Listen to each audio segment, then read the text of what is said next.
అంజనాదేవి కఠోర తపస్సుకు మెచ్చిన ఆ కైలాసనాథుడు తన అంశతో ఒక మహాబలశాలి పుట్టాలని వాయుదేవుని ద్వారా దివ్యమైన ఫలాన్ని ప్రసాదించగా అంజనగిరి శిఖరాలపై పుణ్యముహూర్తాన జన్మించిన అద్భుత శిశువే మన ఆంజనేయుడు. పుట్టగానే ఆ బాలుడు సామాన్య శిశువులా ఏడవలేదు. ఆకలితో గర్జించగా ఆ ధ్వని 14 లోకాలను తాకింది. ఒకనాడు అంజనాదేవి కందమూలాల కోసం అడవికి వెళ్లిన సమయంలో పర్ణశాలలో నిద్రిస్తున్న చిన్నారి హనుమంతుడికి విపరీతమైన ఆకలివేసింది.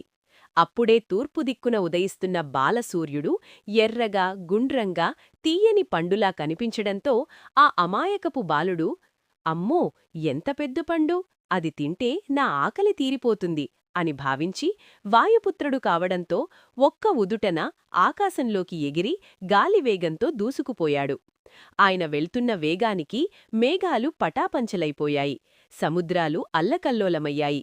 సూర్యమండలం వైపు దూసుకెళ్తున్న ఆ దివ్య తేజస్సును చూసి గ్రహగతులు సైతం తలవంచాయి.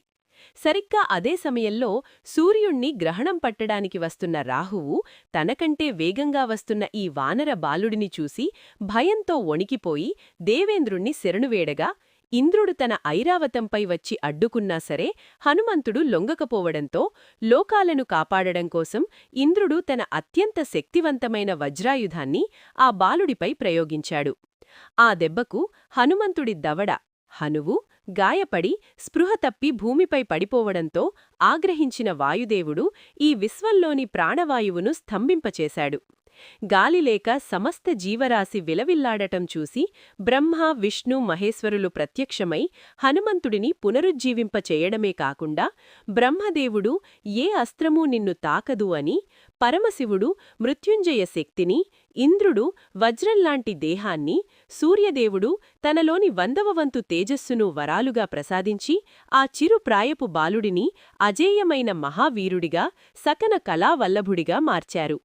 అలా ఒక చిన్న ఆకలి సాహసం హనుమంతుడిని లోకానికి రక్షకుడైన చిరంజీవిగా మార్చిన ఈ ఘట్టం భక్తులందరికీ నిరంతరం స్ఫూర్తిదాయకం.